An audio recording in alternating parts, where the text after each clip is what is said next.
यह कहानी है कपड़ों के कारोबारी कुलदीप सेवानी की, जिसकी दुनिया सिर्फ इसलिए उजड़ गई क्योंकि उसके नौकर को 43,000 रुपए लौटाने थे।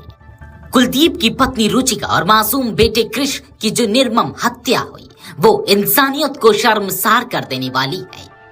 पुलिस जांच में सामने आया कि आरोपी नौकर मुकेश ने कुछ महीने पहले रुचिका से 43,000 रुपए उधार लिए थे, साथ में 2 मोबाइल फोन भी लिए। यह अब तक स्पष्ट नहीं हो सका कि फोन उसने चुराए थे या रुचिका ने दिए थे। बीते कुछ दिनों से वह काम पर नहीं आ रहा था। जब मालकिन रुचिका ने उसे फोन पर डांटा और पैसे लौटाने की बात कही तो वह अंदर से भड़क उठा।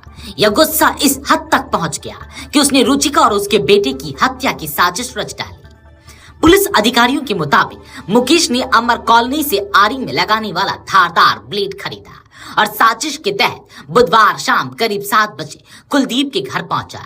रुचिका ने उसे देखकर फिर डांटा, लेकिन इस बार वह चुप नहीं रहा। उसने आओ देखा न ताओ सीधे ब्लेड निकाला और रुचिका की गर्दन पर वार कर दिया। उसने इतनी निर्दयता से वार किया कि रुचिका की गर्दन 80% कट गई थी, केवल हड्डी बची थी। इसके बाद जब उसका बेटा कृष आया और विरोध करने की कोशिश की तो उसकी भी गर्दन करीब 50% तक काट दी। पुलिस सूत्रों के अनुसार यह दृश्य इतना भयावह था कि कुलदीप खुद शवों के पास नहीं जा पाया। हत्या के बाद मुकेश को कोई जल्दी नहीं थी। वह घर में आराम से रुका, बाथरूम में गया, हाथ पैर धोए, खून से सने कपड़े धोए और फिर सामान्य तरीके से बाहर निकला। वह नई दिल्ली रेलवे स्टेशन गया और वहां से बिहार भागने की कोशिश की। हालांकि सीसीटीवी कैमरों में वह पकड़ में आ गया। परिवार ने आसपास के फुटेज खंगाले तो उसमें मुकेश कुछ हाथ में लेकर घर से निकलता दिखा। शुरुआत में लगा कि वह नकदी लेकर भागा है, लेकिन बाद में साफ हुआ कि उसके हाथ में केवल रुमाल था, जिससे शायद वह खून साफ कर रहा था।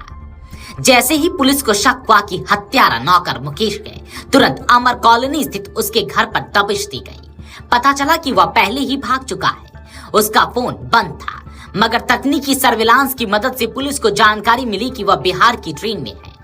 नई दिल्ली, आनंद विहार और निजामुद्दीन रेलवे स्टेशनों पर पुलिस टीमों को तैनात किया गया। आखिरी बार वह नई दिल्ली स्टेशन पर सीसीटीवी कैमरे में देखा गया। इसके बाद जीआरपी और आरपीएफ को सतर्क किया गया। अंततः उसे पंडित दीनदयाल उपाध्याय रेलवे स्टेशन से गिरफ्तार कर लिया गया। जब कुलदीप घर पहुंचे तो चारों ओर खून ही खून था। उन्होंने जैसे ही शवों की ओर देखा वह वहीं गिर पड़े। पत्नी और बेटे की हालत ऐसी थी कि किसी की भी रूह कांप जाए। पुलिस ने उन्हें किसी तरह बाहर निकाला। इसके बाद कुलदीप का कोई भी परिजन अंदर नहीं जा पाया। पूरे मोहल्ले में मातम पसरा है। जो लोग रोज कुलदीप और उनके परिवार को हंसते बोलते देखते थे, उन्हें विश्वास ही नहीं हो रहा कि ऐसा भी कुछ हो सकता है। दिल्ली में अपराध की ये कहानी सिर्फ हत्या नहीं, भरोसे की पीठ में खंजर घोंपने जैसी है। एक नौकर जिसे घर का हिस्सा समझा गया, उसने उसी घर की 2 जिंदगियों को मिटा डाला। सवाल सिर्फ इतना नहीं है कि मुकेश ने हत्या क्यों की, सवाल यह है कि क्या अब किसी पर भरोसा करना भी जोखिम हो गया है।